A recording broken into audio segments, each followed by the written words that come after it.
எல்லோருக்கும் வணக்கம். இன்னைக்கு அனிதா புஷ்பவனம் குப்புசாமி யூடியூப் சேனலில் உங்களெல்லாம் சந்திக்கிறதுல ரொம்ப மகிழ்ச்சி. இன்றைக்கி இந்த பதிவில் ஒரு நல்ல செய்தியை சொல்ல போகிறேன். அதாவது நம்ம ஒரு பிறந்தநாள் பரிசு இல்லை திருமண நாள் பரிசாக எதை பரிசாக கொடுத்தால் சிறப்பாக இருக்கும், உகந்ததாக இருக்கும் அப்படின்றத பற்றி தான் பார்க்க போகிறோம் இந்த பதிவில். பிறந்த நாள்னு வந்தாலே நமக்கெல்லாம் தோன்றதுன்னா அந்தந்த வயசுக்கேற்ற ஒரு பரிசு கொடுப்போம். இப்போ வாட்ச் கொடுப்போம், இல்லை செயின் கொடுப்போம், இல்லை அவங்களுக்கு என்ன பிடிக்குமோ. ஃப்ரெண்ட்ஸுன்னு இருந்தாங்கன்னு வைங்களேன், ஃப்ரெண்ட்ஸுக்கு கட்டாயம் தெரியும் இந்த பிறந்தநாள் தன்னுடைய ஃப்ரெண்டுக்கு பிறந்தநாளில் என்ன பிடிக்குமோ அதை கொடுக்கணும்னு. திருமண நாள்னு வரும்பொழுதும் பார்த்திங்கன்னா அவங்களுக்கு பிடித்தமானதை கொடுப்போம், பொருளாக கொடுப்போம். பட்டு புடவையோ இல்லை அவங்களுக்கு பிடிச்ச சுடிதாரோ இது போன்ற ஏதாவது ஒரு கிஃப்டாக கொடுப்போம். இல்லை தம்பதி சமயத்திற்கும் சேர்த்து கொடுப்போம். சின்ன குழந்தையாக இருந்தால் அதுக்கு உடை வாங்கி கொடுப்போம், இல்லைன்னா விளையாட்டு பொருள்கள் வாங்கி கொடுப்போம், பொம்மை வாங்கி கொடுப்போம்.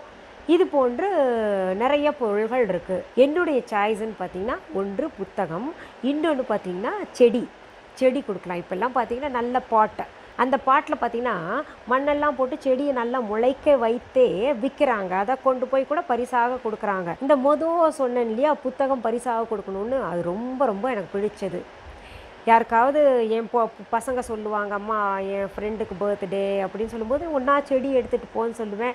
அப்படி இல்லைன்னா புத்தகத்தை பரிசாக கொடு, நல்ல புத்தகத்தை கொடுக்கணும் அப்படின்னு சொல்லுவேன். நானும் அதே போல் தான் செய்வேன்.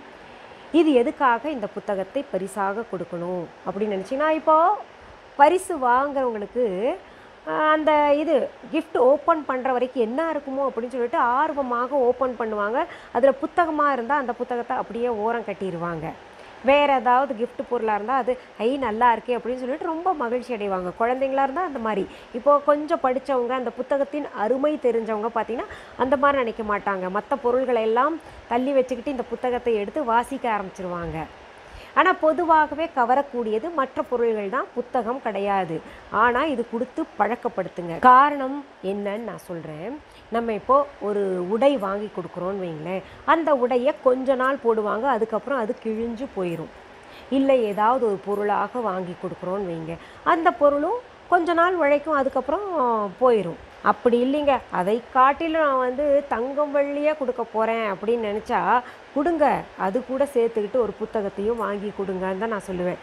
அப்படி இல்லையா, நீங்கள் கொடுக்கக்கூடிய உடை கூடையோ இல்லை வேறு ஏதாவது பொருள் கூட ஏதாவது ஒரு புத்தகத்தை பரிசாக கொடுங்கன்னு தான் நான் சொல்லுவேன். எதற்காக இந்த புத்தகத்தை தரணும் அப்படின்னு சொல்கிறேன்னா, மற்ற பொருள்கள் எல்லாம் பார்த்திங்கன்னா காலப்போக்கில் அப்படியே நம்ம விட்டுருவோம்.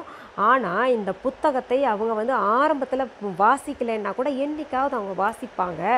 அந்த வாசிப்பில் இருக்கக்கூடிய நல்ல செய்திகளை அவங்க மனசில் ஏற்றுப்பாங்க. அப்படி ஏற்றி கொண்ட பின்னாடி அதில் இருக்கக்கூடிய கருத்துகள் பார்த்திங்கன்னா மற்ற பொருள்களெல்லாம் அழிந்து போனாலும் அந்த கருத்துகள் அழியாது. வாழ்க்கையில் அவங்க படித்த கருத்துகள் பார்த்திங்கன்னா என்றைக்காவது உதவிகரமாக இருக்கும். அதுக்காக தான் நான் புத்தகத்தை கொடுக்கணும்னு சொல்கிறேன். ஏன்னா புத்தகங்கள் வடிவில் வரக்கூடிய செய்திகள் எல்லாமே பார்த்திங்கன்னா நல்லதாகவே இருக்கும். அது என்றைக்காவது அவங்க வாழ்க்கையில் பயன்படும். உதாரணத்துக்கு நான் சொல்கிறேன், நான் நிறைய புத்தகங்கள் வாசிப்பேன்னு சொன்னேன் இல்லையா, நிறைய எனக்கு சுற்றியும் புத்தகங்கள் தான் இருக்கும். அதுக்கு நடுவில் நான் படுத்திருப்பேன். எல்லாம் சொல்லுவாங்க, இப்படி பெட்டில் எல்லாம் செதறி வச்சா நாங்கள்லாம் படுக்க வேண்டாமா அப்படின்னு சொல்லிட்டு என் குழந்தைங்கள்லாம் சொல்லுவாங்க. பிடிக்கும். நான் எந்த நேரத்தில் வேணால் எழுந்து அந்த புத்தகத்தை படிக்க தோணும். எனக்கு ஒரு அடிக்ஷன் மாதிரின்னு வச்சுக்கோங்களேன். ஒரு சிலருக்கு ஒவ்வொரு இதில் போய் அடிக்ஷன் இருக்கும். அதுபோல் எனக்கு புத்தகங்களில் அடிக்ஷன் ரொம்ப அதிகம். அதனால் என்னை சுற்றி என்ன நடக்குதுன்னே நான் கண்டுக்க மாட்டேன்னு வைங்க. அதாவது படங்கள் பார்க்குறது இதெல்லாம் ஒன்றுமே எனக்கு தெரியாது. என்ன படம் வருது, என்ன படம் போகுது. நான் இசைத்துறையில் இருந்தால் கூட இசையின் மேலே எவ்வளோ காதல் வைத்திருக்கிறேனோ அதற்கு நிகராக இல்லை, அதுக்கு மேலேயே பார்த்திங்கன்னா இந்த புத்தகங்கள் மேலே ரொம்ப ஈடுபாடு, காதல் எல்லாம் இருக்குது. என்னுடைய கணவர் வீடு கட்டும் பொழுது எல்லாம் டிசைன் காமிச்சார், இதெல்லாம் இப்படி இருக்குது வீட்டில் அப்படின்னு. நான் அவர்கிட்ட கேட்டது ஒன்றே தான், எனக்கு லைப்ரரி இல்லையா, எனக்கு படிக்கிறதுக்கு லைப்ரரி வேணும் அப்படின்னு கேட்டேன். அதுவும் சேர்த்துக்கிட்டாரு. எதற்காக நான் இது சொல்கிறேன்னா, இந்த நம்ம படிக்கக்கூடிய விஷயங்கள் நமக்கு எப்பாவது வாழ்க்கையில் பயன்படும்னு சொன்னேன் இல்லையா. நான் படித்த விஷயங்கள் தான் பார்த்திங்கன்னா சின்ன வயது முதலே எனக்கு படிக்கிறது ரொம்ப பிடிக்கும். ஆன்மீகத்தில் இந்த புத்தகத்து மேலே ரொம்ப ஈடுபாடு இருக்குன்னு எங்கள் வீட்டில் சொல்லுவாங்க. சின்ன வயசுலேருந்தே எப்போ படிச்சுக்கிட்டு இருப்பேன். ஏதோ ஒன்றா கோயில் ஓடி போயிடுவேன். பக்கத்துலேயே மாரியம்மன் கோயில், இந்த பக்கம் பார்த்திங்கன்னா முருகர் கோயில், அப்படி இருக்கும்போது அங்கே போயிடுவேன். ஆன்மீகத்துலேயும் புத்தகத்துலேயும் சின்ன வயதுலேருந்தே எனக்கு ஈடுபாடு அதிகம். நான் புத்தகங்களை படித்த காரணத்தினால்தான் அதில் இருக்கக்கூடிய செய்திகள் எல்லாம் இன்றைக்கி எனக்கு பயனுள்ளதாக இருக்குது. அதில் தெரிஞ்சதெல்லாம் நான் உங்ககிட்ட கொஞ்சம் சொல்லிக்கிட்டு இருக்கேன்.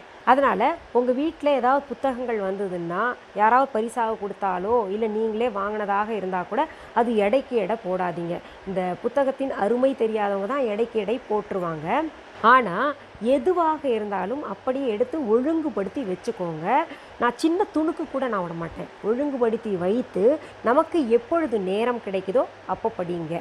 அப்புறம் நீங்கள் மற்றவங்களுக்கு பரிசாக புத்தகம் கொடுக்கணுன்னா அவர்களுடைய வயது, அவர்களுடைய சூழ்நிலை, அதுக்கேற்ற மாதிரி நல்ல பயனுள்ள புத்தகமாக கொடுக்கணும். அதில் கொஞ்சம் கவனம் செலுத்தணும். என்கிட்ட கூட நிறைய பேர் கேட்டுக்கிட்டு இருக்கீங்க, நீங்கள் நிறைய புத்தகங்கள் எழுதியிருக்கீங்கன்னு சொல்கிறீங்களே மேடம், அது வந்து viha.online போடுங்க அப்படின்னு. நிறைய இப்போ ஸ்லோக புத்தகங்கள், அப்புறம் என்னுடைய மாலை மலரில் வந்துக்கிட்டு இருக்கு இல்லையா, ஆன்மீக கட்டுரைகள் எல்லாம் பார்த்திங்கன்னா அதெல்லாம் புத்தக வடிவில் வர இருக்குது. அதெல்லாம் உங்களுக்கு கூடிய சீக்கிரத்தில் கிடைக்கிறதுக்கு ஏற்பாடு செய்கிறேன். இப்போ பார்த்திங்கன்னா எங்களுடைய மக்களிசை பாடல்கள் புத்தகம் போட்டிருக்கோம். அப்புறம் என் கணவர் எழுதிய பழமொழி கதைகள் புத்தகம் எல்லாம் viha.online இருக்குது. வேணுன்னா போய் பார்த்து நீங்கள் வாங்கிக்கலாம். நிறைய பேர் பார்த்திங்கன்னா சாய்பாபாவுடைய வரலாறு, நான் சொன்னேன் இல்லையா, பெரிய புத்தகம், அது கேட்டுக்கிட்டு இருக்கீங்க. அது நான் ஏற்பாடு செஞ்சுக்கிட்டு இருக்கேன். கிடைச்ச உடனே கட்டாயம் நம்ம viha.online உங்களுக்கு கிடைக்குமாறு நான் சீக்கிரத்தில் அப்லோட் பண்ணுறேன். சரி, இன்றைக்கி இந்த பதிவில் நல்ல செய்தியை பார்த்தோம். மீண்டும் அடுத்த பதிவில் வேறு ஒரு நல்ல தலைப்போடு உங்களெல்லாம் சீக்கிரத்தில் சந்திக்கிறேன். அது வரைக்கும் நன்றி, வணக்கம்.